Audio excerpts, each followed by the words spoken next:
जलालुद्दीन मोहम्मद अकबर यांना इतिहासात अनेको नावाने ओळखण्यात आलं आहे.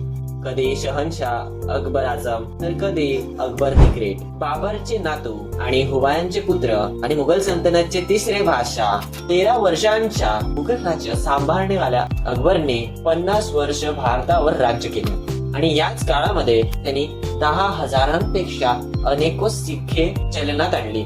आणि जर त्यांच्या ह्याच नाण्याला आपण कॅटेगराइज केलं तर त्यांच्या धातूच्या आधारांवर 3 प्रकारची नाणी बघायला भेटतात.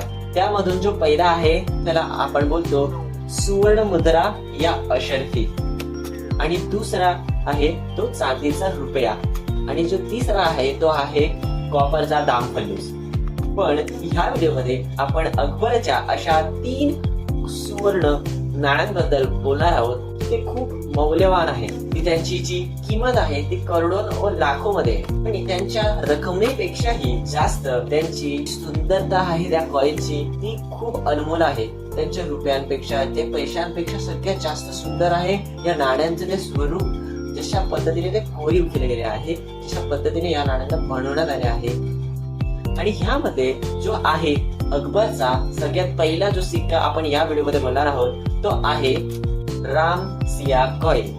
तर काय आहे हा राम सिया कॉइन आपण पाहूया. हा तुम्ही नीट ऐकलं, मुघल सम्राट अकबर द ग्रेट नी 1604 ते 1605 या दरम्यान हे नाणे चलनामध्ये आले होते, आणि हे नाणं राम सिया कॉइन. तर ह्या नाण्याच्या पहिल्या बाजूला आपण राम आणि सिया म्हणजे सीता मातांना बघू शकतो. तर ह्यामध्ये रामाने हातामध्ये धनुष्यबाण पकडला आहे, आणि हातात एक फूल पकडताना माता सीताला दर्शवण्यात आलं आहे. आणि ह्याच नाण्याच्या जे वरती म्हणजे राम आणि सिया यांच्या वरती जे देवनागरीत लिहिण्यात आलं आहे ते आहे सिया आणि राम. तर ह्याच नाण्याच्या पाठच्या बाजूला आपण बघूया आता. तर ह्या नाण्याच्या पाठच्या बाजूला असं लिहिण्यात आलं आहे अमरदाद विलायत 50.